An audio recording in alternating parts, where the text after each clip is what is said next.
Let's go. What's up, everybody? Welcome to the Artists of Data Science Happy Hour. It is Friday, April 1st. My gosh, I wish I had a April Fool's joke for y'all, but I don't. However, this is the 75th Happy Hour session, yo. 75 weeks in a row we've been out here doing this thing. I'm pretty sure Russell Willis has been here for all 75 of those, so he's been at this thing way more than I have. Shout out to everybody in the building. We got Eric Sims the Fox. Shantana Tully is in the building. Always going to see Shantana. Shout out to Naresh, Anthony, Russell Willis, and of course the one and only Eric Gitonga. Eric, one of these days, dude, I'm gonna Eric Gitonga. That is, one of these days, I'm gonna say something that makes it to a reflective Monday. It's been a while. I gotta say some stuff that makes Eric Gitonga reflect. That is the goal for the next quarter, at least once, make it onto a reflective Monday. Shout out to everybody joining in. Super excited to have all you guys here. Had a great week of just running around doing errands, man. Like this was the week, the transition between jobs, right? So last Friday was my last week at Comet. I started at Pachyderm on Monday, April 4th. So I'm looking forward to that. So this week had an opportunity to kind of just catch up on some stuff and learn stuff and run a bunch of errands. And Vin's gonna be taking over in a couple minutes here.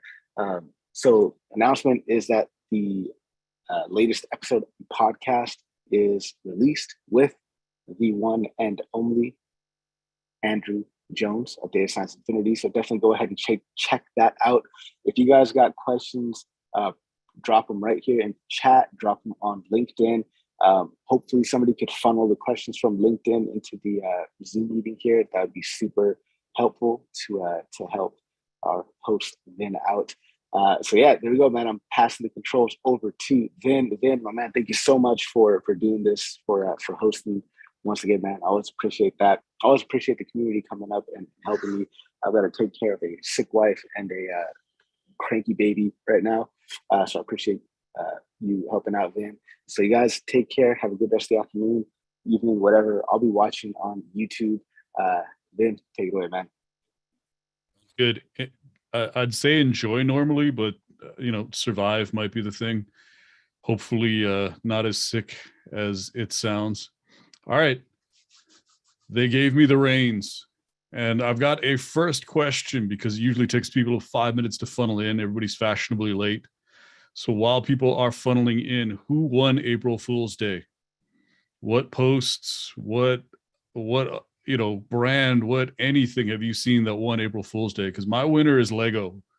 They came out with just a really short video about Lego blocks that will autonomously get out of your way so you no longer step on Lego blocks. I do not know if you've ever stepped on a Lego block, but it feels horrible. And for me, that was the winner. I don't know how you beat that. Autonomous Lego bots. It just simple, looked like fun. Anybody have any other ones while we're waiting for people to funnel in and before we get to their first real, actual question?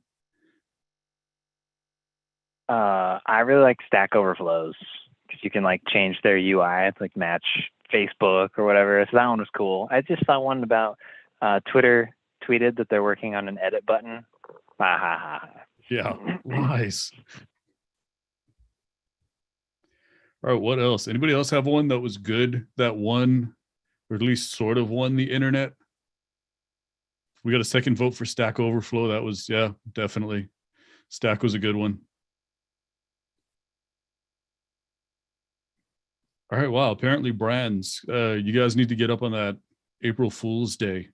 Take this opportunity to advertise, market, make yourself a little bit more fun, more enjoyable. Because it sounds like, we got one. Yeah, while I'm still around, I was watching some cartoons with the sun earlier today, and there was an ad on YouTube. So Canada has this ultra cheap airline called Swoop Airlines, and Swoop Airlines had this commercial going on about how they created a microwave that is going to be on the airplane. That if you want to bring on your own food, they will microwave it for you for $1 a minute. Which is funny because you can't even put a microwave onto an airplane. That's a safety concern. But just the way they presented the ad was super hilarious. So if you guys do get a chance to check that out, highly recommend it because it's funny from the ad. All right. Well, it looks like nobody's even going to be fashionably late. What's going on here? Sorry, Eric. Go This ahead. is a goofy one. I just saw one from Traeger Grills. They Yep. said that they have the weed pellets thing. That's a little. I mean, I guess you got to know your audience if they're going to be into it or not. So I love how I guess the times have changed over the years. And it's funny because not everybody here is from America, so that is a very American audience only kind of joke. It just would not play in any other country. So, all right, let's dive into the first question. What I want to do to get it kicked off, obviously, if you have questions, throw them into the chat. I will somehow check LinkedIn and multitask a little bit here. But if you've got questions, throw them over to me. But I'm going to get started with something that I've been wondering about for a while, and I've seen multiple people posting on LinkedIn about this. How do you figure out who you should be learning from? Because there is so much good content out there. But the problem is there's also some really bad content where you see people who are doing educational content who they're not right. I mean, they post some stuff on a regular basis that's just not factually correct or potentially not best practices. I see this all the time, and I don't want to be the person that jumps in and corrects people when they're wrong, but it seems like it would be really hard to figure out if you're learning who you should be learning from, what's right, what's wrong. So does anybody have any tips? How do you look at content and say this person knows what they're talking about, or maybe this person isn't somebody that I need to learn from?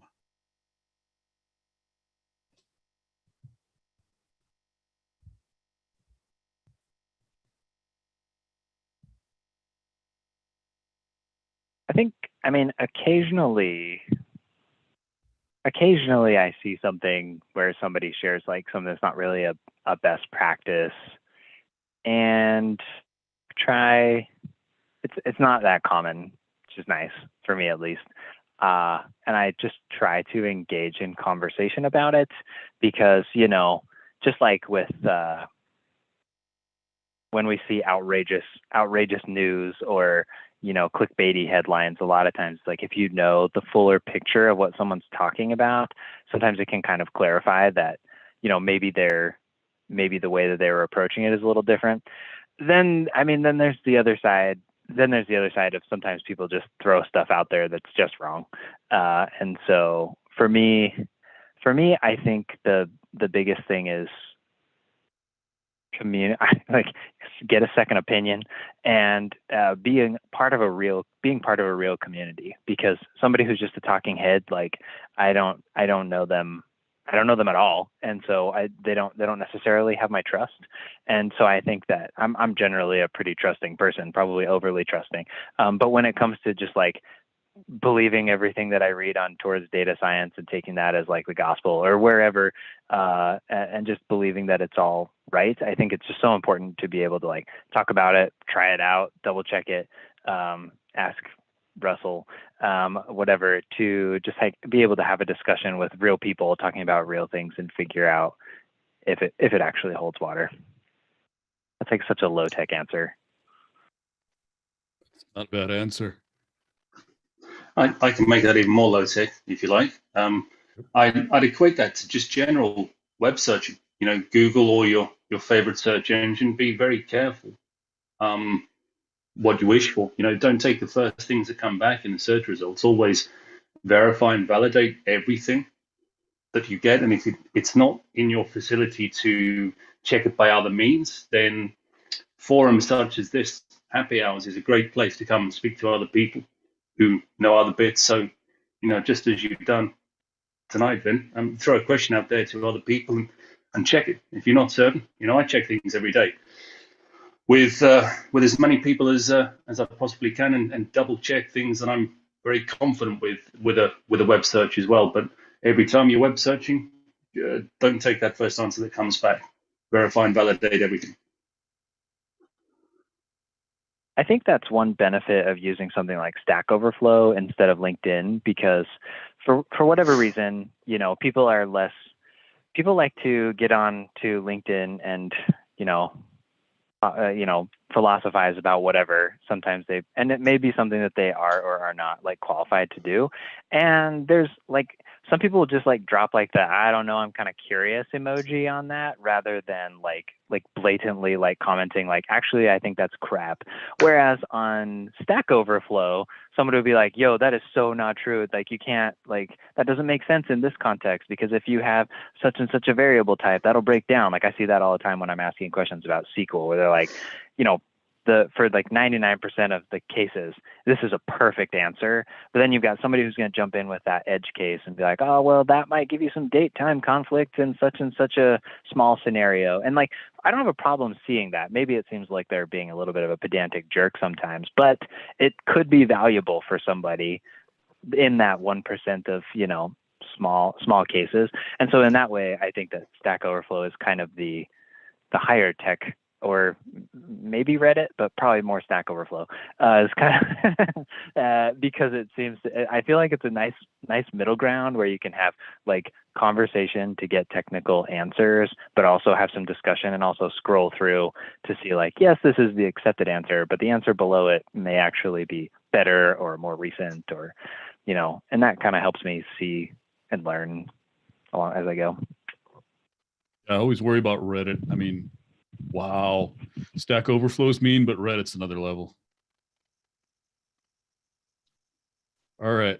Anybody else want to chime in on this? Because I mean, this is something that I think a lot of people that are trying to break into the field have trouble with. Is, you have your standard learning path, but you have more. There's something else that you need. There's something else that you're missing. You're Googling things. You're listening to people who are putting out YouTube videos, and there's a ton of content out there. So, I mean, Costa, Santona, I'm kind of throwing it out to everybody, but kind of want to hear what both of you have to say about it too. Yeah, just like Russell and Eric's already said, I think like validating, cross-checking, like looking at multiple different sources definitely helps. And also I think there's value in recognizing what a platform is for, and then using that platform for that purpose, right? Certainly, if I'm if I'm stuck, coding something and I'm looking for an answer, I'm not going to look for it on LinkedIn, right? That's not the source for that. So yeah, just there are thought leaders. There are folks who are building a personal brand, and I really respect that. I think that's very important. Self-advocacy is very important. But you have to recognize as a consumer of content is that should take everything with a grain of salt. And I think the best content creators recognize, like actually state that, like, this is my opinion. This is, where this is coming from. I know this other school of thought, et cetera, et cetera. Yeah, I like putting the words "I think" in front of my posts, but it seems like people don't read those two words, or sometimes, or yeah. But you're right. LinkedIn, not the greatest source. I mean, from a technical learning standpoint, yeah, I mean, LinkedIn wasn't really built for that, and the community doesn't really engage in that manner. So, Stack Overflow is totally different. Again, Medium is different, and there are different levels, right? It's really about understanding where to go for what kind of information you're looking for, right? For me, it's literally always, I'll just straight up Google it. And if I see Reddit threads come up, I'll follow them. If I see Stack Overflow comes up, I'll follow it. If it's YouTube videos, sure. I kind of go a bit scattergun because the things I search for can sometimes be a bit esoteric and vague. So you sometimes have to piece together bits of information that you see in 3 or 4 different locations. So it's quite rare that you'll find, oh, this is my exact problem. Boom, done, solved. It really is quite exploratory in many ways. I don't know what I've already missed from what Russell and Eric and yourself have said so far, but yeah, that'd be my very high inflation 2 cents on it. Joe, I'm guessing you've seen bad content, especially in your space, for, just educating people, and what I'm asking about is, how do you, as somebody who's trying to break into the field, who really doesn't have that frame of reference yet, to tell the difference between this is quality and this is somebody who's kind of talking past their capabilities? How do you tell the difference? Yeah, I thought a lot about this. I think I would definitely go check the person out, like see what they've done, not just on LinkedIn, but probably other places. Check out the content, and I would also see who's commenting on what they're posting. And so not just likes, right? That can be gamed, but actual comments where people are giving feedback. I think that's a good one. And just I look for a cycle of longevity too, where if the person has been, I think, consistently posting good stuff, and there's probably a chance that people like it. But again, there's, and I always try and I think separate, I would say, actual content producers and doers versus what I would call like what kind of thought leader people. So there's a lot of people in the AI space that I think I don't know that they know much about AI, but they certainly have a lot of opinions about the industry as a whole, I would say, or how it's going to help people, like, farm colonies on Mars or something like that. But like, what I'm saying? So I think there's a lot of, but it's like any field, there's a lot of BS content out there. And so data is attractive for a lot of reasons because, I mean, you can definitely pull from a lot of, I mean, there's definitely some content people out there that are pulling from, I would say, like old math papers and stats and stuff, and just reposting like central limit theorem. And I think that's okay content. It's useful to some people, but I don't know. At the end of the day, I guess you got to decide what you're looking for. So. Yeah. All right, Kosov, yeah. Yeah, I'm going to jump back on that actually.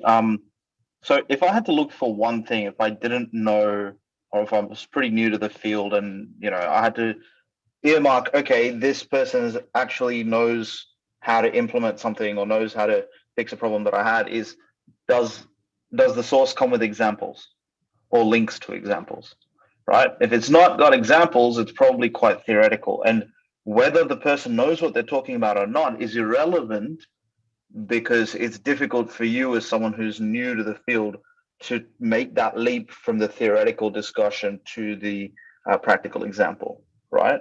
So it might give a decent theoretical background to it, but anything with examples is probably going to be more likely to give you that technical foundation on, here's an example of how it works, right? Like I found myself in that situation when I was testing logging this week, right? Seemingly the most basic of things in Python, right? I understood so much more about logging handlers and stream handlers and things like that, and tied it back to like some of the file IO stuff that I've done in the past.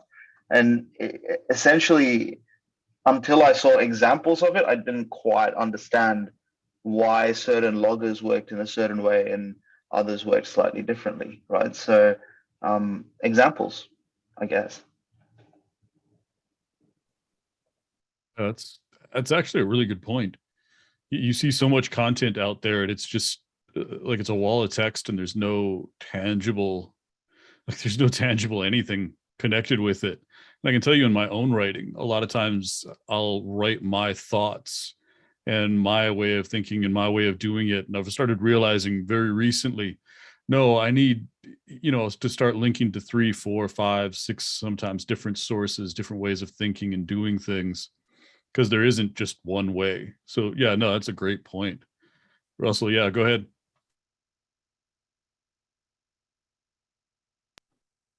So just adding to some of the other questions, some of the other answers, sorry, and picking back up on the forum that you're looking at.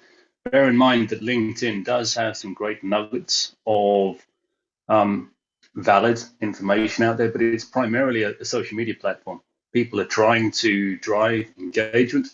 So you might find posts there that are intentionally trigger posts to try and just drive engagement, in the knowledge that there's going to be some adjustment to the post thereafter, or maybe there's a little bit of kind of social media A/B testing going on there, where they're putting posts out to gauge what the response is going to be like, and they try the same post in different ways, which can put different slants on it. So if it's something that's about a particularly technical item, you got to be careful. So again, it falls back to double check everything that's there. Maybe even look back at some of the same posts as other posts. Like everyone on the call here, I've looked at lots of your material, so I don't think there's anyone here I'd have trouble trusting. But you find someone new on there, even if they've got a large follower count, if you're not familiar with the stuff that they're posting, have a look around the other stuff that they've done. I'd probably give it a litmus test. So if all of us decided to write content in the field for which we were completely unfamiliar, what would that look like? So I don't know anything about plumbing or electrical wiring. What would that post look like? Even if I watched YouTube for a day that made posts on that, what would that look like? It'd probably suck really bad. And I'm sure an electrician or a plumber could probably tell. They'd be like, you have no clue what you're talking about. That's gonna like burn a house down or something if you do it that way. So maybe that's a litmus test too. But if you're new to the field, you don't know. I mean, if you're so it's a constant question. I would say this is also a reason why I think there's a lot of data scientists, for example, that probably reach out to all of us asking advice. Like, so I've read a bunch of things about the field and I'm not convinced this is the right way, or I'm horribly confused. How would you recommend going about learning about this field? So data engineering is actually worse because there's not as much content. I would say the people who are putting out content are really good though. So thank you. Learned a lot about them. I wish that I would get more people reaching out to me and asking questions like that. Instead, I just get people saying, "Hey, I'm looking for a job. Here's my resume." So, I mean, I'll take a question even. Are you hiring right now, Eric? No, only for my boss. That was a nice little plug there almost. Ben, I want to know. That's cool. Yeah, I want to know what you think about this, because when somebody's trying to break into the field, they don't know the difference between good content and bad content. They don't know the difference between somebody to actually be able to educate them and teach them and somebody who might be out over their skis a little bit. So what would you say, you're looking for signs that this is a good source, signs that it's a bad source.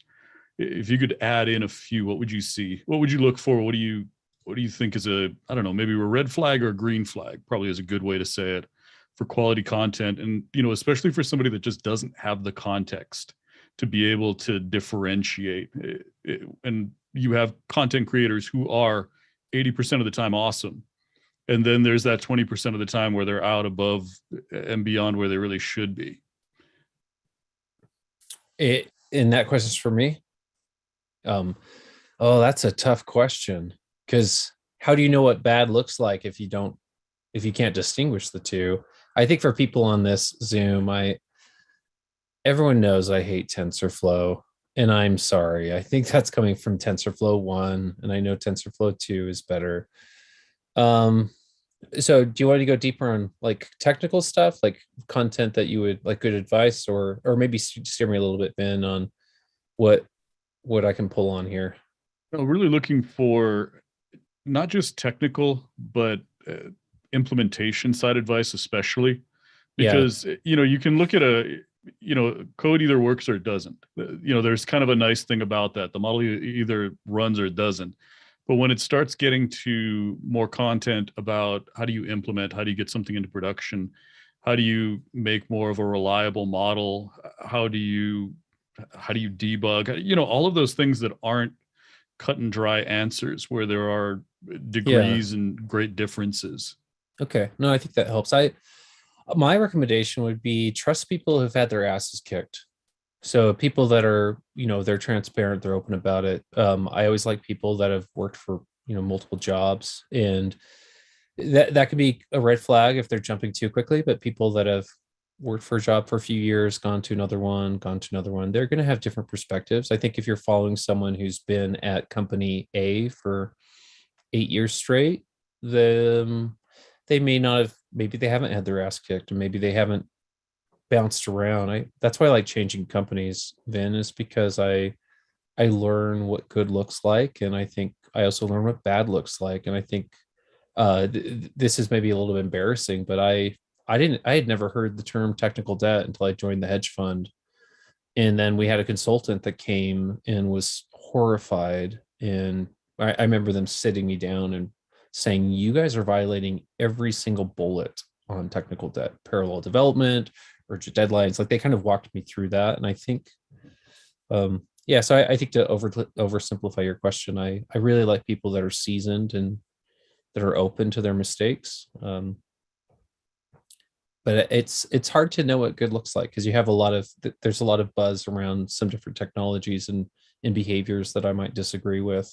And I guess in the end, it's how compelling people are with their content. And I'm coming into this conversation a little late, so I do apologize if I'm a little off topic. Oh, that's good. All right. So anybody else want to chime in on this before we head to a question about principal component analysis that was very broad? So I'm hoping we can kind of narrow it down a little bit before we dive in. Anybody else want to talk about telling the difference between good and bad content, good and bad educational? Yeah, I'll just add one thing real quick. I mean, I broadly agree with everything everyone said and Ben as well.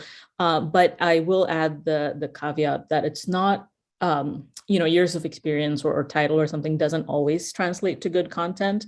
And, I'm not going to pick any examples of, someone with years of experience who doesn't produce good content, but rather give an example of someone who is currently an intern, data science intern, who produces great content, and that's QN Tran, I think. She posts regularly on, Python, good tips and advice, as well as data science. I think she's fantastic, and so I would not discount her work or her contributions in any way, shape, or form because she's an intern. That's an interesting point. People that are learning as they go, you can actually learn quite a bit. And I actually said something about this last week when, if you're asking how to break into data science, why would you ask someone like me that question? How would I know? I haven't done it in a decade. And so people will ask me that question and I'll say, well, I can tell you what I look for, but no, you're right. There are definitely lessons that you can learn from people who just learned it or who for the first time just figured something out. And, quality sources kind of oddly enough is one of those things. To add to that real quick, I really like that comment. One of the things I learned in my career, this sounds really funny, is I was working with a data scientist and they came to some conclusion and our CTO asked me to double check them and I came to a different conclusion pretty quickly. And in the post summary is I was better at Googling than they were. And so for some of these young people that are jumping in, if they're really good at Googling, they're going to be finding, well, two things. They're learning it now, which is very relevant. And some of them could be, they're already better than most of us at Googling, finding the right stuff, drilling down, asking follow-up questions. And so I think that's a great point, that don't ignore the junior talent.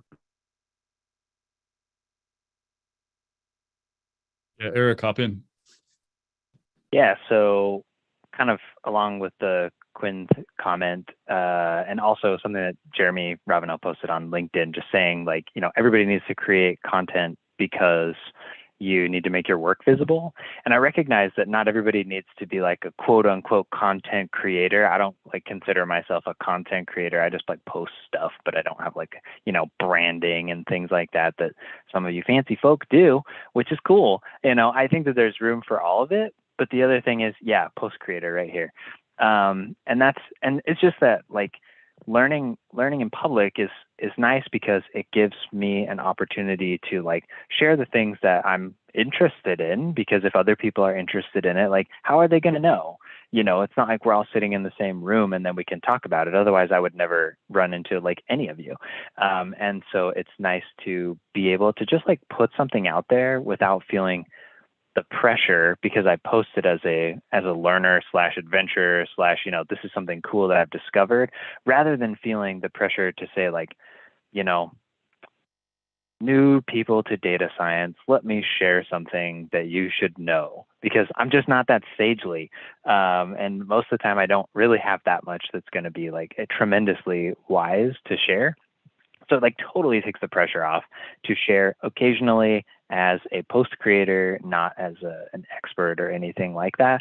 And it also kind of helps me. I'm trying to figure out, kind of like Mark Freeman talked about. I don't remember if it was here, or it was in a post recently, but just talking about like once you break in, then there's like that gap between, you know, the really advanced people, the brand new people, and then there's like, I feel like I'm like kind of somewhere in between. Still, I feel very like newish in many ways, but like trying to like find that community. If more people are creating and sharing, even just like learnings and stuff, I feel like we can kind of like start to coalesce and segment out different groups and find people that you can, you know, agree with and stuff like that and learn from. Definitely. Gina. Hi. So yeah, I think what I'm hearing from you all, pardon me, and this will help me in my content creation, is even if you're just putting up something that's, I don't know, like a function you developed for a particular problem. I mean, I guess how basic is too basic, not basic, the programming language, basic in terms of, you know, the thing you're demonstrating. Like sometimes when I, in my data science boot camp, I'd get a hold of some data, and in the EDA, I couldn't quite parse it out the way I wanted to. I wanted to be able to visualize it in a certain way, but it couldn't be done unless I wrote a custom function. And, you know, in the boot camp, of course, they're encouraging you to blog, and, you know, it is true sometimes, well, you know, even if it seems basic, there's maybe somebody else who is trying to solve the same problem. So I guess, but is there ever a time when it can hurt you if you're saying, you know, maybe your skills have advanced beyond that point, but you decide to put a blog up about it? What are people's thoughts on that? I think all of us would agree that it's kind of like what Eric said, is just learning in public, learning in open forums. It allows people to help you out with, yeah, no, that's not exactly right. Or because like I said, the thing about data science is there are so many asterisks that we have to put after everything, where it's like, yeah, no, use this all the time, except, and then there's like 18 excepts, or use this is going to be the best thing to, well, except for, and that, you know, I feel like that's one of our biggest problems in data science, is there's no absolute, and everything changes so fast that you're wrong 2 months later, no matter how right you are right now. It's really hard to create fresh content.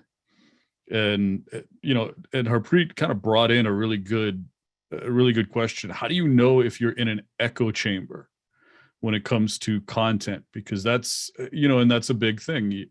If I say something and 4,000 people agree with me, am I right? I mean, that does not necessarily mean I'm right. It might just mean that I've got such a clustered network. We all think the same, you know, and so that's another good aspect to this question. So, you know, as everybody's kind of chiming in, think about that echo chamber side of it too. How do we figure out if we're in an echo chamber? How do we figure out, you know, if somebody is just reinforcing our own bad bias or bad opinion outside of, I mean, because you can't constantly be Googling the same thing over and over again to make sure that you're right, and you're still right, and you're still right. It's just not something that's sustainable from a learning path. So how do you find people that tell you you're an idiot? Because I have had that problem throughout my career, is the people that I value the most are the ones who will stop me every once in a while and go, you just said something, and here's why it's stupid. But it's so hard to find those people. So how do you find someone who will call you an idiot? And also, you know, obviously, Eric, go ahead, what you were also going to say, but more importantly, how do I find someone that'll call me an idiot? Show them you're an idiot. Is one way to do it. This kind of goes between what Gina was saying and then Ben, what you were saying as well, in that one of my like very like early posts when I first started my master's, I shared a screenshot of my terrible code. I had a model that had like literally dozens of interaction terms, but only like 100 rows of data, and that was it. And so like I didn't understand what was going on, and I ended up with a horrid metrics. And I posted that. Like I just shared, it was like, I think I made the worst regression model of all time. And I even had some little comments in there showing that it was awful. And I got so much helpful input from that. People were like, oh, curse of dimensionality. And I'm like, I've never even heard that phrase before. Why don't you tell me something about it? So they're like dropping things in from Wikipedia on there, and lots of good stuff. Really, like a lot of it was like way over my head, but that's okay, because it also created interesting conversation for other people, to talk with one another about, oh, well, you shouldn't use Ridge, or you should use Lasso, or whatever, just like it created these things that while it was over my head, it was creating this little moment of community that just happened to be around something that I had posted. And so if other people do that, then that's cool. And I think that it's okay, like I said, to like show people that I'm an idiot sometimes. But yeah, creating a space and a place where people feel like it's appropriate, and they feel so inclined as to tell you like, hey, that was wrong. And like I said earlier, sometimes LinkedIn might not be where you're going to get that feedback that you want / need. And so maybe take it to Stack Overflow or something. But I don't think that anything, Gina, to your original thing, I don't think anything is necessarily too simple to share if it's meaningful to you. If it's meaningful to you, then like put it out there, because that's fine. That's who you are, and that's where you are right now. Awesome. All right, Costa. And then we're going to move on to something about principal component analysis for Naresh, and then we can probably pull back into this conversation unless we've got other questions. So if you do have questions, throw it in the chat. We've got one more about creator mode, which I can definitely speak to as interesting. So we'll talk about creator mode after this, but yeah, Costa, let's go. So this is a pretty complex sociological issue, right? And this is something that I was reading about in the last week, is one thing that stops us from growing is fear, right? And it's a mixture of fear and ego. And it's a really interesting interplay there. One is we're afraid that other people are going to see us as morons, right? And the second thing is we're afraid that we're going to realize that we're not that good, that we don't measure up, right? Now, that's quite a difficult thing to contend with. You have to swallow your pride significantly in order to grow in any field. Because in order to see that potential for growth, you have to see the lack of fulfillment of capacity, right? Essentially, that's what it comes down to, right? And how do you deal with that in an online, massively multiplayer kind of space, right? It's not fun. I mean, and part of the internet is this weird guise of anonymity, right? You see it less on LinkedIn because there's just more people there. But what I find is LinkedIn tends to be hyper supportive with very little, very, very little counter arguments, right? Whereas you go to the other side of the spectrum, you go to like Stack Overflow sometimes, and you see some seriously aggressive responses, to the point that newbies are probably not going to be keen on asking questions, right? Like you've got these two weird worlds where either people are super nice to you because they're not anonymous, or it's a pain because they just don't want to really give you constructive criticism. So there's some few absolute gold star members on Stack Overflow that really know how to, respond to people. And part of the thing is knowing how to communicate in channels. Like, how do you structure a Stack Overflow question that's not just going to come back with, please ask the question correctly, and that's it, right?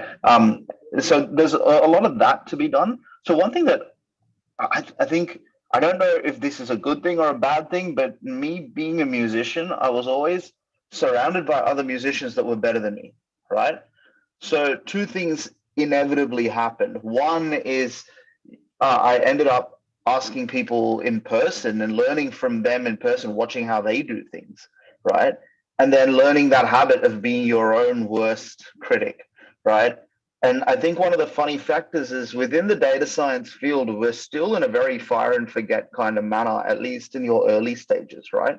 Where you work on a little project, you take a small atomic piece of data, bit of code, you create a model, boom, excellent, Medium article, GitHub, whatever. Move on, next thing, new repository, fresh article, fresh problem, fresh data set, right? We don't sit in that area long enough to come back to the code and say, ooh, hang on, that was crap, right? Like I found that as I spend time in a code base, a larger code base for like 6 months to a year, I find that me from the past was a complete moron, and me from the now is looking at me from the past code 6 months ago going, why the hell did you do that?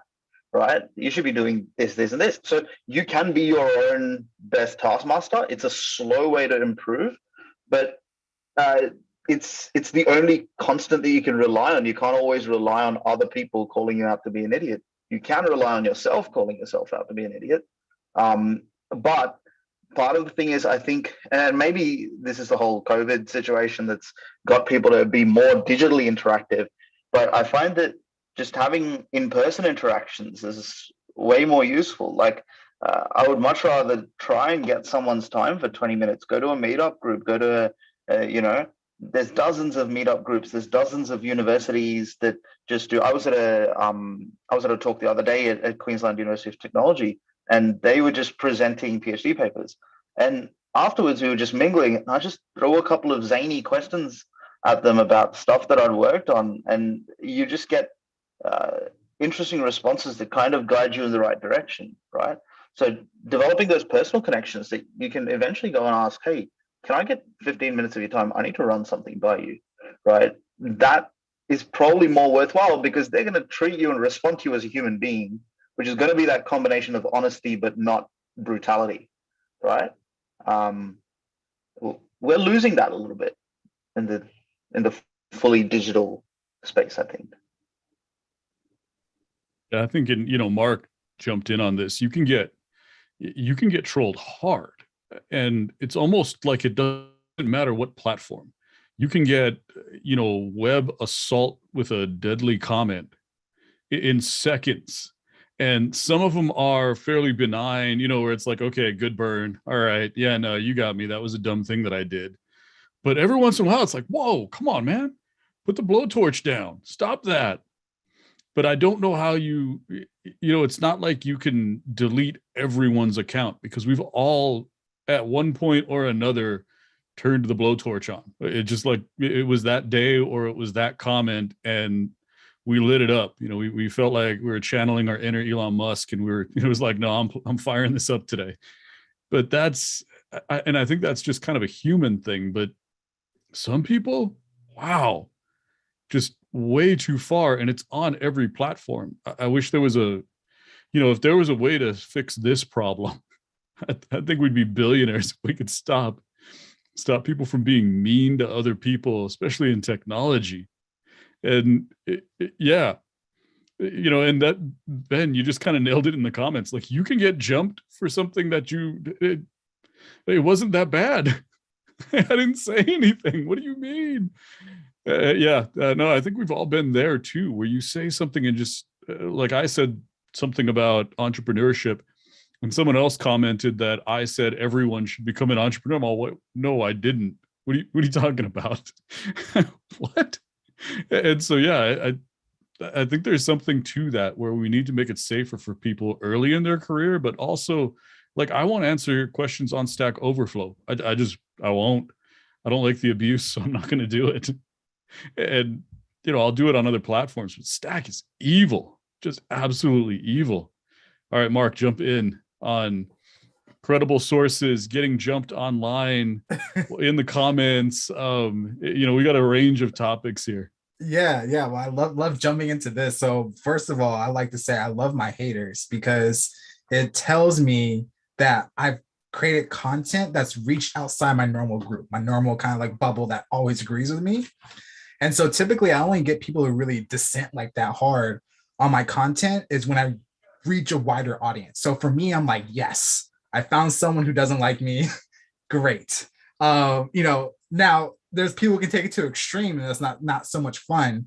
And so I think one key thing is, maybe not everyone gets this level, but when you're into content creation, a key component is building your community and driving the values of your community. So a lot of times in my content and my comments, where it is, I'm saying like, hey, there's a space to learn. if you're going to be coming here, be respectful. I'm going to call you out and block you.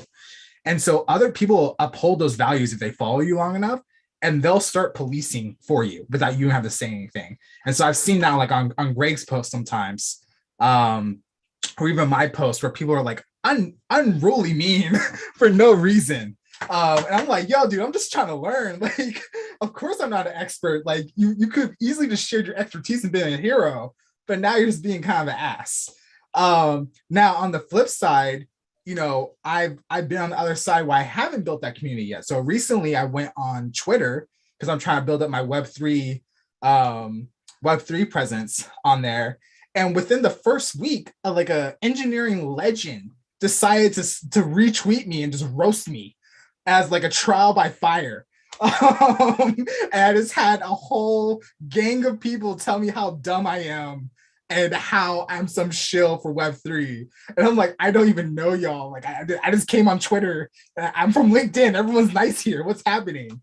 And the thing is, I didn't have my community defend me. I only have 200 followers there. I'm all by myself in the alleyway. So I think a key thing is like, one, stick through it. Everyone forgot that instance already. Like all those people thought I'm an idiot. They probably still think I'm an idiot, but now I just never see them. And if you just keep on building, you'll create a community that's really going to ride for you. And, those are people you want to build for, and you can instill those values that can help you out. Yeah, that's totally true. Like, it's almost like you need a security detail before you start saying things on Twitter or on Reddit or Stack Overflow so pretty much everywhere online, everywhere on social media that you need some defenders. And I think, and I've had this happen before where people say, hey, I'm getting jumped. Could you you mind jumping in here? And don't be afraid to do that online, like to reach out to people. Cause I've had to do it myself where I can't moderate everything. And I've got a comment in one of my posts where I don't know if that's offensive. Because not much offends me. I'm getting old, so it's hard to offend me in the way that makes sense to other people as offensive. So, and I think that's one of the problems is just age differences, perspective differences, cultural differences. Sometimes I don't know what's offensive, and it's good to not only have that for defense of yourself, but also for somebody to tell you, hey, that comment, you need to get in there and you need to say something about that person, because sometimes I don't even see a troll. So quick note on that real fast is that's why I think setting your values is so important, because then you can have that kind of clear litmus test of like, did this cross my values for the community I'm building? And so for me, mine is vulnerability and openness to make mistakes to learn. And so if someone's going to rag on someone making a mistake, that crosses that value, and I call them out. And that goes back to my community, tell them like, oh, Mark's going to call that out. So it's okay for me to still be vulnerable when I'm still trying to learn in this space. As for other stuff, where I don't know, I can't think of anything at the top of my head, where I'm kind of indifferent on, I'll stay silent as long as they're not like overly like crazy racist or sexist or something like that, right? I obviously got to call that out, but I'll let people be and express how they want. But I think it's just if you're a content creator, really think about the values that you want for your community and really stick to them and exhibit that to your community. All right, Greg. Yeah, I think somebody said something here that I think what you were describing, Ven, that was me the other day. So I posted this, shared this book the other day that had something in there that triggered a troll. And the guy called me a racist. Like, literally, Greg is a racist. And I was like, should I feel offended or should I be mad? What is this guy talking about? I was so confused, and I was like, should I block that guy right away and delete his post? Well, okay, I need some help. So Vin was one of those I pulled and say, hey, take a look at this one for me. Yeah, reverse racism. So, and then I pulled Vin. Vin just ran with that guy. Like, I don't know if you guys remember, like, it is this cloud engineering book that I was sharing that, Red Hat was promoting and things like that. And then there was just one page that's like usually left blank and very little in the middle of the page. I swear to God, I skipped it. I never saw it, but that guy saw it. Very little in that blank page where, typically books have this break, intentionally leaving a page blank. It says Black Lives Matter. And then the guy caught it. And it triggered that dude into the next level troll I've never seen before. And the next thing you know, Greg is a racist. Without even knowing, without even taking time to realize, I don't know. I don't know how he got there. I didn't see it in the first place. So if you go back to that post, you'll see conversation between myself, him, Vin, and Tom about us trying to convince him that he's just short-sighted and small-minded. And at the end of the day, when you encounter people like that, it's either you agree to, not fight too much, convincing them that their way of thinking is small, or you just use it as a learning. But at the end of the day, too, you're hoping that your point of view comes across somehow, and over time that person changes. But it's amazing to see those shows. I haven't been across these in a while. And in terms of content creation, I know you guys have said a lot about this one. I mean, to me, what I consider good is those with intention of learning, right? So leaving space to learn, and the bad ones are the ones who don't leave space to learn and consider their statement as the one and only, or don't make an effort to provide something that really helps people grow. Things like, I don't know, I have trigger posts that I read from people that I expect more from, things like, if you don't do this, then you're an idiot type post, really trigger me. Tell me something that's insightful. Don't just state something and don't put you're not putting an effort into it to make me think, make me really reflect on it and learn something new. But it's definitely a special place out there. LinkedIn is definitely more gentle with people, which also makes me question that, just because I'm getting love on my post doesn't mean I'm saying the things that are right. I need to see somebody disagreeing with me from time to time. And this makes me, this keeps me grounded and open to learning something new and learning that I messed up, because I will mess up sometimes. So, and hopefully, Mark, the way you had it on Twitter, I don't know if I have the guts for it, but I'm pretty sure it's coming, because I've been trying to be a little bit more present on Twitter too, but I haven't quite figured it out yet. So it's one of those that I signed on for it back in 2012 or something, and I never was active until recently. Never wanted to post anything. So it's like I walked into a meetup and actually ended up into a bar fight. That's Twitter for me. Yeah, exactly. All right, I saw Gina's hand up. Gina, did you want to jump in on? Well, yeah, thanks. I mean, I haven't yet started putting out content the way others here have. I'm going to be doing more of it. And of course, these comments about, I suppose the trolls are always going to come. I've been in some discussions just over various platforms where, people express some idea and I try to give a counterpoint. And sometimes people respond back. I mean, for one, I always try to be respectful. I try my very best to be respectful. I might be thinking something a little different, but I'm willing to give people the benefit of the doubt. But sometimes people come back and say, yeah, that's actually a really good point.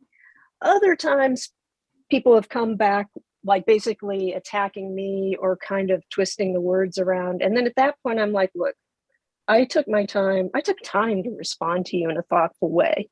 And this is what you're coming back at me with. You're attacking me, you're twisting my words. Well, so thing is, I don't have time for that. If you're not going to discuss something in good faith, if you don't actually have a good idea, if you don't actually have a well-reasoned argument, then I'm not going to waste my time. So goodbye. And I definitely hold to that. I will not respond. Boom, mic drop, that's it. So that's one thing I found kind of effective. And then another thing that can be effective is if people are kind of going on and on about a topic, if there's some piece that you can hold on to And there's an example I'm thinking of it's just too convoluted, I won't go into. But if there's some simple piece where it's like, nobody can disagree on this, then you can keep coming back and saying, yes, but this.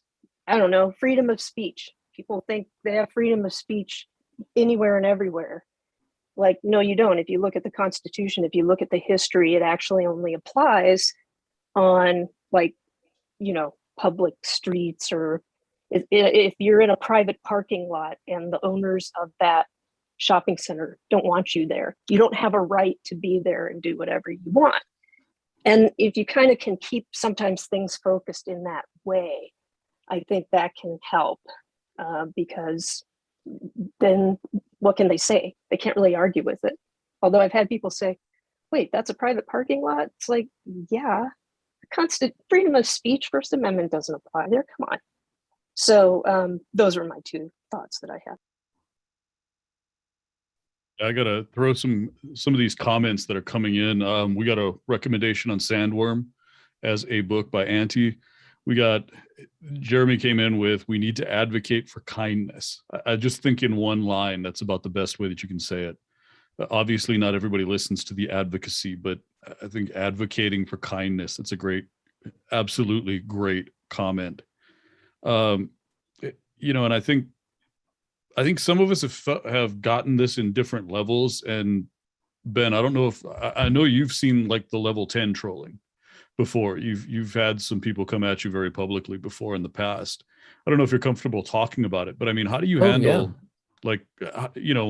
I've had somebody from IBM take a pretty good run at me at conference before, but I'd say that's an 8, and that's tough to handle. But I mean, how do you handle it when it's in public and you have there's nowhere to run at that point? So we some of the most public trolling I've had is when I was at HireVue. We had some people tweeting at HireVue, tagging us, saying that we're all racist.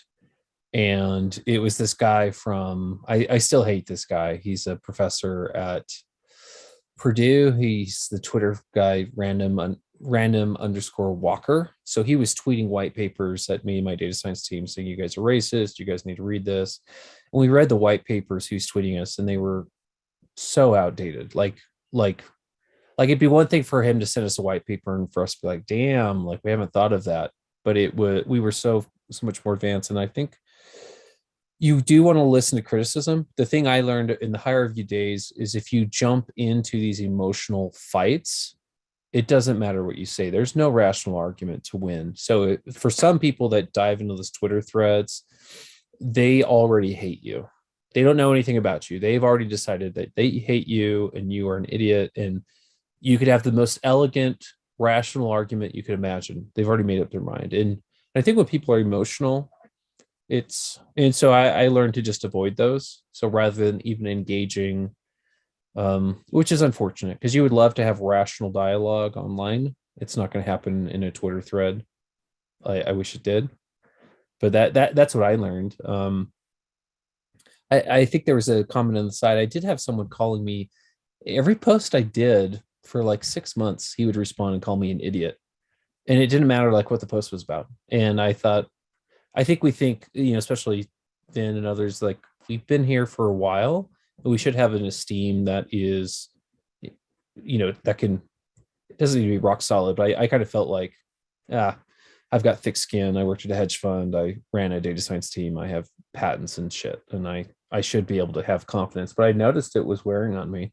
And when I finally blocked the person, I had that sigh of relief. And so I think that's something that everyone should be asking is, your life is too short to have anyone pull you down emotionally. And if it happens a few times, I guess that's the balance. The last thing I'll say is there is a balance. You do want criticism. So if someone comments and says something critical of your post, you don't want to just hurry and block them and ignore it. You do want to take in that criticism. But if you notice that this person's always negative, and a lot of these people are, you look at all of their posts are negative. You're both better off to block them, and they will no longer see you. I think that's a great point where you said blocking people is sometimes like the best thing that you can do. for them too. Like you obviously said something that frustrated them, that they hated, and when you block them, you no longer exist to each other, which is a beautiful thing. Yeah, and I think, you're right. There's that line. Obviously, you want critics, and like I said earlier, I want some people to call me an idiot, but at the same time, at some point, it stops being constructive. Yeah, and and one of the things too that's a good reminder for me, I have, hopefully I haven't said vicious things, but I have been tempted to cut people off at the knees before, and I'm so grateful that I've hesitated, because they're especially like you see people with like an open to work tag, and gratefully I've never done this because I've had some assholes say something. So it's so tempting to say like, who's got the open to work tag on, asshole. And so I guess a recommendation for everyone here is, when you feel like you're about to keyboard warrior and destroy someone, don't. I don't know if you related to that, Vin. You're like, oh, I know the exact thing to say to just cut this person in half. And I'm so grateful I did. I think that's something that I got lucky when I was starting to get a following and a reputation, that I had some people explain to me, like, you can't say the things now that you used to be able to say, because it used to be like you and the person you were talking to were on the same. But now you can be talking to somebody who is just starting out, just trying to build out their reputation. And, they're taking something personally, because we all do at some point. We all take some criticism personally at some point. And if I say something, I might have like an armada of people all of a sudden jump that person for, and I don't want them to do that.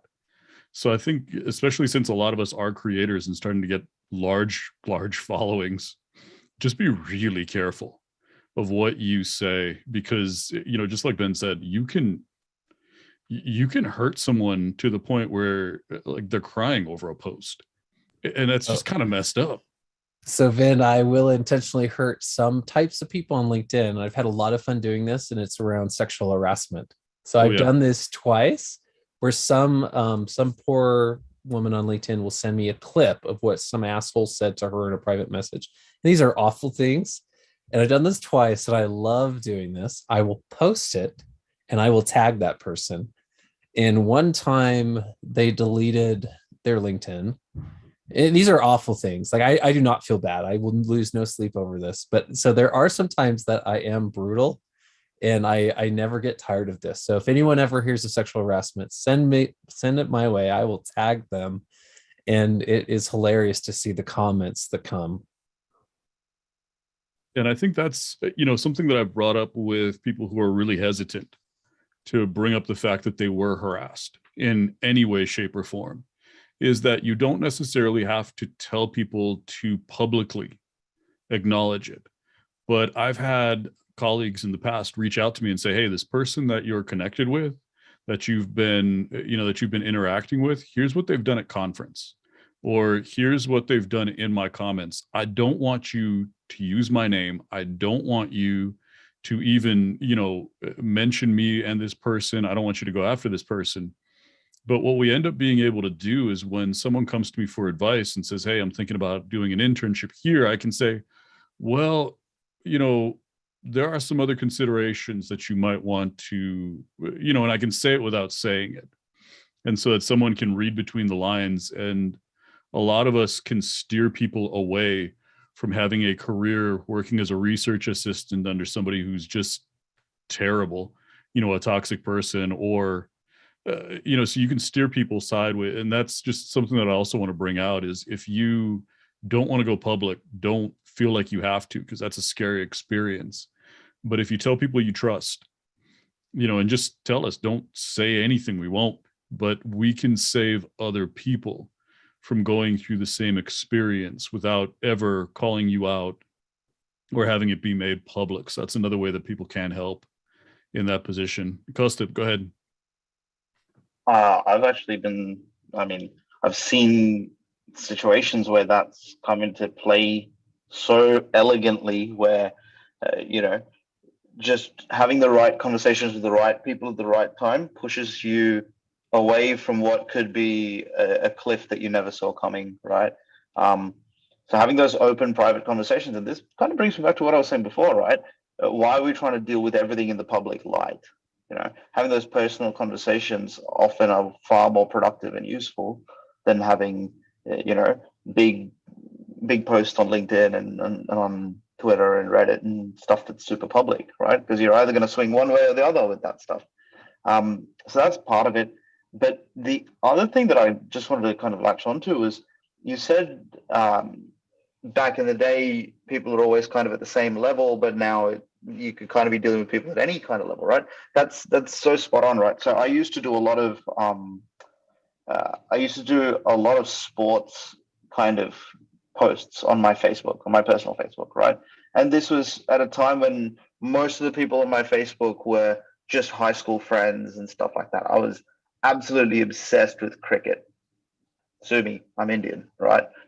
And I'm Australian at the same. So come on, right? So I had this weird nexus of Indian fans and Australian fans on my Facebook, and it was like battle royale from time to time on my posts, right? Like you'd see the most crazy discussions, and it got quite personal very fast, right? And it's a very charged situation, India, Australia is not, like, for people who don't know the cricketing world, India, Australia is right up there, right? Like in terms of sporting rivalries, right? So this is like Lewis Hamilton versus, Max Verstappen kind of stuff for people who know Formula One a bit more. But essentially, like what I realized is I started interacting more near the end of high school, early university, when I started looking at LinkedIn a little bit more, is that wider spread of who you're dealing with kind of made me naturally aware of, hang on, there are different ways to interact. You kind of move out of that schoolboy kind of sense, right? And I was at a time when Facebook was still very much within your generation. Now Facebook is also quite wide in terms of who most people have in their networks, right? Generationally speaking. So there's that whole gap between, you get to a point where you kind of realize, okay, you know what, I'm not really interested in those conversations anymore. So I found myself, tapering off the whole Facebook cricket posts thing. I did a bit of freelance journalism where I actually write a couple of articles on the sport, as opposed to an open field like a Facebook post. And you still see it. You see it on Instagram threads. You see it on Facebook. It's just people just get so worked up on it. And I'm just at a point with the sport where I'm like, you know what? I love the sport. I'm just not interested in engaging with people's opinions on who's the best batsman or bowler. It doesn't matter to me. Right? It just doesn't matter to me. So there's this total difference between topics like that versus technical topics like, okay, hey, I'm doing this in a particular way for this kind of interaction, and then getting flamed over it. Oh, why would you do that? You're a moron for using, this, I don't know, name a technique, right? You're a moron for using a canny edge detector instead of, I don't know, a half transform. Great, excellent. You don't see, it's very obvious when that happens in a technical space that it's like, this is kind of pointless. And I kind of agree. Like if there's no actual substance, like what Gina was saying, if there's no substance to a comment, if they're not actually trying to add value to it, walk away. Just be happy to walk away. And one thing that I struggled with, and I still struggle with, is having the last word in that conversation. It's so tempting to just be the comment that ends it, right? And having grown up in that Facebook generation of high school Facebook, right? It's like, that's just almost what we were trained socially to do, right? Is to gather likes to your comment being the last one to close the post. Doesn't make sense, right? If there's, like, I try to sometimes, if I get into those more heated discussions, especially on LinkedIn, and often it's about philosophy or something like that, I try to eke out what someone's trying to say, even if they're a bit pissed off of what I've said. What are you trying to say? What's your fundamental belief? If I can bring that out, I can withstand a bit of a beating in order to get a productive conversation from people who are thinking totally differently. That's worthwhile to me. But if after a couple of comments, it's clear that they don't really want to engage in that discussion and they just kind of want to attack, just walk away. It's not worth it. Yeah, Greg, I gotta ask you this, because my following was like, I built it over forever because well, I'm old. And because when I started out, social media wasn't like this thing where there were technical influencers. That wasn't a thing in 2014, 2015. And it sort of became a thing. But you got into it a lot later, and your following like exploded. You grew faster than I think I've seen anybody else do it. It was like your content was great. Your personality was there too. It was kind of impressive, I'll be honest. So what did you notice, like the crossover from being starting out in social media to bang, you're now a bigger name? So there are a couple of things, and I'll be frank, right? So before, when I first started tinkering with it, it was like late 2019. Late 2019, I realized, okay, a lot of people are talking about data. It's become a big conversation, and Tableau became a thing, Power BI, etc., AI, ML. At this point, I've already started hearing about how ML, was integrated with Power BI, and you could build dashboards so fast, build data pipelines so fast, and generate insights. And then there's this Python thing I started hearing. So I started, taking some classes and then sharing some posts about, hey, I reached a milestone. Hey, I did this little project in Python, blah, blah, blah. Very basic stuff with very little engagement. So in my mind, I just said, okay, it doesn't matter. I'm committed to posting very often or consistently. But then when I knew I was onboarding joining the company I'm working for now, I knew it was going to be a psychological effect to it. So I knew that I had a responsibility now that if I say things psychologically, people will associate that with, oh, this is the good stuff coming. So which means it was something that I put pressure on me to be cautious about what I talk about, but also be open to making mistakes, of course. But I think that the psychology of it really helped, because I went from, joining the company I work for that I'm not naming in February to 2020 to by November, I grew from 2,000 to 25. And then once I got the nomination, like the top voice, I added another 50 to 100 after it the following year, which is in 2021. So with all of that, I think the psychological effect happened really in 2021. It wasn't anything that I've done, and I'm speaking from my experience because I can understand it either. But I can tell you the key thing that helped me was consistency, the psychological effect of, oh, somebody from this company is talking, I better listen. Those things helped. And then also the subject that I chose to talk about were the it subjects at the time. So 2019, 2020, it was a lot of this discussion, and also an increase in activity in online. 2020, everybody stayed home. What are we doing with COVID, et cetera, et cetera? So I think there are a lot of things that triggered it, because in 2021, the growth continued to happen.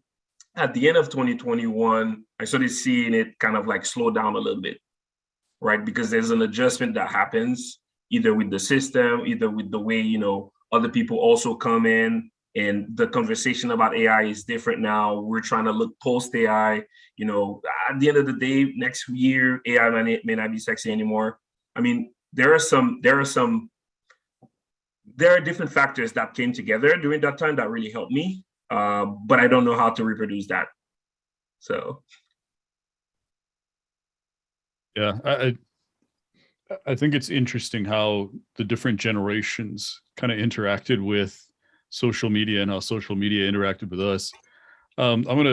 We got about 15 more minutes. I know we're 15 over here, so I'm going to kind of put a hard line in about 15 minutes, but we got two questions that are kind of open along the same lines. And Naresh, I apologize if you can make your question about PCA a little bit more specific, we can try to jump into it. So if you could throw that in the comments, that'd be awesome. But number one, creator mode.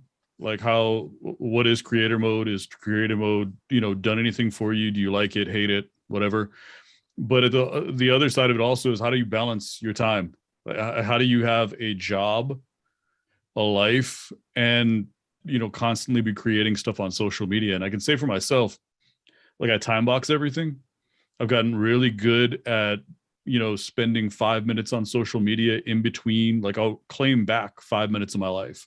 If I'm in between meetings, you'll see me on social media like at the end of an hour or at the half hour, because I have 5 minutes that I like clawed back from a meeting or something like that. And I'll be able to jump on and do some responses. I'll time box how much time I have to write content and posts. I'll try to do a lot of that on the weekends. Time like this is just, I'll be honest, it's fun. I like decompressing on a Friday, and this is just an awesome way to do it. So this is almost like therapy, I'll be completely honest. And as far as creator mode goes, I have no idea. Like, I don't get it. I know it does something. I just don't know what that something really is. And it's not LinkedIn's fault. I mean, somebody reached out to me way back when, it was a product manager at LinkedIn, and she tried to work me through it and help me understand. And I didn't get it. So it's not, it's not creator mode's fault. It's just, maybe I'm old. Maybe maybe it's not my audience. Maybe it's just not aligned with me or something like that. So I'm not dumping on it. I'm just saying I don't get it, and it doesn't seem to do anything for me. But I want to hear, like, Ben, Mark, Greg, Eric, definitely want to hear this from you too. How do you balance, and let's start with Greg, but how do you balance because you create a lot of content. Yeah, I get bad sleep too. So for me, I've made peace with the fact that we all have 24 hours. So the only element that I have is work with intent, or go through your day with intent, because 24 hours is available to all of us. We cannot change that, right? That's the only thing that we cannot change. Only thing that we can change is what we do about our time. I'm not the perfect one. I'm not the perfect one who goes through a 24-hour day and say, man, I use that so effectively. I'm still having some rooms to improve for sure. But for me, typically, is the trigger of commitment. And this is more of a mental model or a mental adjustment than anything else. It's kind of like committing to losing weight or looking buff by summer kind of thing. Once I do this mental check that this is the route I want to go, I keep pushing and I make time for it as I go. So for example, for posting on LinkedIn, I know there are certain times where I get more views. So I kind of make time around my schedule, my work schedule, to put something out. So the day prior, I may have the content already prepared, and then, maybe at night, and then the day of posting, I just copy paste, and Rich reduces it to something like a short 15-minute break that I was taking at work, which is acceptable because inside of a work day, I'm pretty sure employers are not expecting people to be fully, vested for the whole 8 hours, right? You take short breaks inside of that day. And I do take a lot of short breaks to deal with, some disconnection and making sure I get things done. Then, for the other ones, making sure I have time for my family and things like that. Again, it's about working with intention, right? My intention is to make sure I am present in my kid's life, so I make time for it. So I know around 8 p.m., this is where they're starting to go to bed. I take no meeting, do not call me. I am with them, spending that time, et cetera, right? So it's that mental commitment that really helps me go through just about anything, knowing that 24 hours is available to us all. And when I observe other people who do 10 times more than I do, I'm amazed at that. And then I ask myself, how do they do it, knowing that they have 24 hours just like me? And the only element that's missing for me is the commitment piece. Commitment comes with, learning how to manage your time and working with intent, and then moving forward. Yeah, Ben, let's go to you next, and then Mark right after you, and then Eric. Eric, you're gonna get the last word. I like what Kate Strockney told me, that she doesn't gamify anything. She will post at 1 a.m. on Saturday or Sunday at 6, and she'll even cannibalize her own posts. So she has an idea, even though she posted 5 minutes ago, it's going to come out. So I've tried to take that attitude, even just being on this. All of us could have posted 3 times because we've learned something. We've heard something that's changed our perspective. So I only do text only posts now. They're just with my phone, and they're normally in the moment during a meeting. I'm thinking something, I have an epiphany. I'll just post it and send it out there. I used to write long form blogs, and that was too much work for not enough impact. So that's how I think about it now. I just streaming thoughts, just text only, and they're very quick.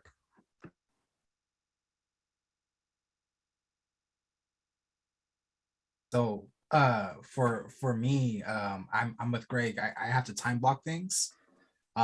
So when I'm doing really well, I will typically wake up at 5 and then work on side hustle from 5 to 9, and then 9 to 5 work on my day job, and then from 5 to whenever just hang out with my family.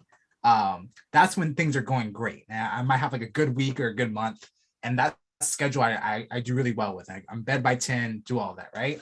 When I'm not doing well, I start shifting. The schedule shifts. The side hustle happens after work, and I stay up later, and then everything kind of falls. I have to reset.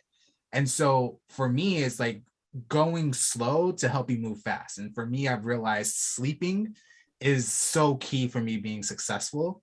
So that's why I got Aura Ring now, to track my sleep, because I'm like, this is the most important thing. It's like the foundation for all my habits. Because if I can go to bed by 10 and wake up by 5, that's why I feel really great. I can just crush it for the rest of the day and feel really charged, and make the most out of my hours. And so it really comes down to prioritization for these things. So first and foremost, prioritize my family. And so I have set times where I don't have kids. So me, my wife, and my dog, I have set time for my wife. Nothing crosses that. I will cancel things. I will move things around. That's the time I spend with my wife. And so from there, the other priority is like my day job. My day job is what pays the bills. And, they are comfortable with me working on my side hustle because I execute and perform well. And so if I get that under control, and I'm performing well at my job, then all the other extra hours, I don't feel pressure anymore. I'm just building and having fun.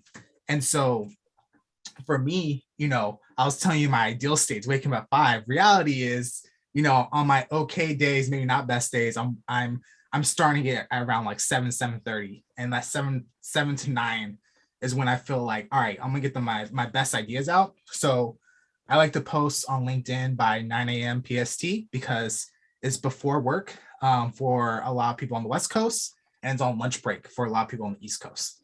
So I don't know if that works, but the mental logic makes sense to me. And so I always like to have like a solid post. And for me, the posting is more so a reflection about my career at the moment and what I'm currently learning and what I'm trying to achieve. And so essentially, by me reflecting it's like a diary almost, me reflecting every single day, it makes me extraordinarily better at explaining my thoughts at my job or to potential customers or clients for my side hustle. And also I workshop a lot of thoughts online. So if I'm working on a new idea, I'll post it, see what the feedback is, see what resonated, and then go back to my job and all of a sudden crush it because I workshopped it with like 1,000 people. So that's how I kind of do my content. And now that I'm moving more towards like paid content and paid engagements, whether it's blogs or posts themselves, that's a lot of motivation to do great posts because you're getting paid to do it. But more importantly, is because now you're getting paid, you want to deliver on those results. And so now you're really pushing to actually write really solid content to do that. And so it's not just like, hey, I'm just going to post them on my mind. I'm actually going to really think through, what's the copy I'm creating for that. So that's how I block my time. But here's the thing, this sounds like I got it figured out, but this crazy schedule. And honestly, like if I don't have my sleep down, it's all a mess and I don't do it at all. Right, Eric, you got it. You're going to take the last word, and then we're going to sign off, and I'm going to figure out how to stop streaming. I'm going to be learning something here Good new luck. in a few seconds. Good luck with that. From a content standpoint, so I don't schedule anything. My posts are like, when they post, I literally just click the post button, and I don't have anything wrong or any problems with scheduling stuff. I've definitely considered it, but I also usually don't know what I'm going to post 2 posts away from when I'm posting, and so I have started trying to do more with the time boxing. Try to do it like right at the end of my workday, because otherwise, like, it's like we've heard of people not having to commute because they're working remotely. Like, your workday tends to get a little bit longer. My workday tends to get a little bit longer because I like my work, and so like I'll continue working, but instead I'm trying to time box that at the end of the day with something that I really enjoy. The other piece of it is I really value interaction. And so I'm trying to make sure that I'm like commenting, and a lot of times I'll comment before I even get around to posting. And sometimes I just won't feel like posting, or like I have something really, that I want to add to the world through a post, but I still want to comment and be a part of the community, build somebody else up or whatever, So I think that's it. I definitely have a little bit more of, I don't know, what is that, like laissez-faire, or just scattered content creation strategy or lack thereof. But I will definitely echo Mark's sentiment about sleep. There is a noticeable difference when I'm firing on all cylinders versus when I am just dragging on the floor. So I definitely want to like do that and do a good job with it, keep up and keep on the schedule, because it's healthy. But it's also like, reality is, if I'm there like half days of the week, 75% of the days of the week, it's a good week. Otherwise, it's a more realistic week. Awesome. All right. And I want to thank everybody for participating in this, because it's been a great conversation. We got 2 minutes. So if anybody's got a last thought on this and wants to jump in, please, by all means, last words before we sign off. It's going to have to be like, you're on the news where you got 30 seconds, last minute comment. Masterful host, Sven. Great job. Thank you. I appreciate it. All I do is copy Harpreet. I just pretend, channel my inner. Your inner Harpreet. Yep. All right. Looks like that's all we got. Thank you, everybody. I really appreciate you coming. I've got nothing cool. Like, Harpreet's got something cool to say at the end of the day, but I think that comment, practice kindness, promote kindness, I think that's a wonderful way to end. So everybody, thank you for coming. Have a great weekend. And remember, next week, Harpreet's got his 2nd year anniversary coming up for the Artists of Data Science. Definitely show up, support him, and support him in his new job at Pachyderm. He's got a new role. He didn't get to pitch that one too hard, but let's do that for him. And thank you, everybody.